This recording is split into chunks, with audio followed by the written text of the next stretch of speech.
Hey, this is English from English Poiltely, and this is my new video where I'm going to teach you how to politely refuse, how to politely say no in English. By the way, if you want to make friends with me, join my Instagram page. I will be happy to see you there, and I will be happy to teach you English in my live streams. I do them every week, by the way.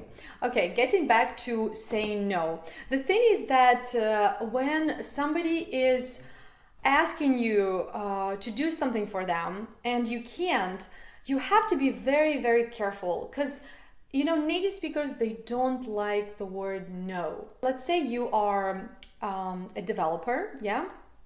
And you build websites, and I really need a website, and I'm gonna ask you, hey, can you create this website for me in 1 week? And you're like, Anna, come on, just go and find somebody else. I have so many tasks already. I can't be building websites. Besides, I'm not even interested in what you're doing, for example, right? But the thing is that if you just say, no, I can't, that's not good. You don't want to say that. You have to be more polite. The first phrase that I want you to remember when you want to say no, start with I'm afraid. Yeah, it's not like you're afraid of something, it's not like you're scared. I'm afraid is a polite phrase that should start your rejection. Well, you say, for example, I'm afraid I won't be able to help you with this task. I'm afraid I won't be able to build a website for you. This is what you should say, and not just, no, I'm sorry, I can't. That's too harsh. The thing is that after you say, I'm afraid I can't, you have to explain why. That's the proper no. Yeah, so you have to explain why, and you say, the thing is that I have so many tasks, or there is a release date coming up at work and I don't have enough time. I would love to. That's another phrase. I would love to.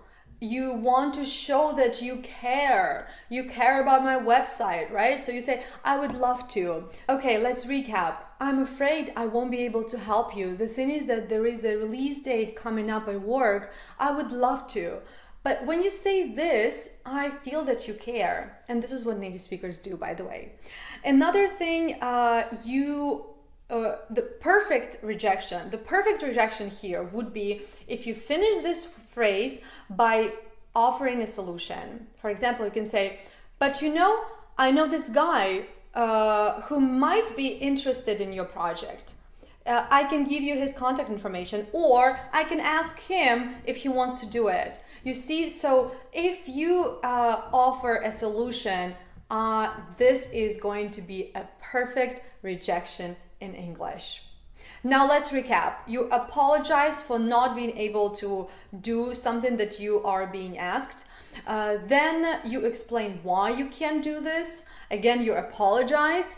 And a perfect wrap up would be offering a possible solution. I mean, don't worry about the solution. It doesn't have to be something that is going to work for this person.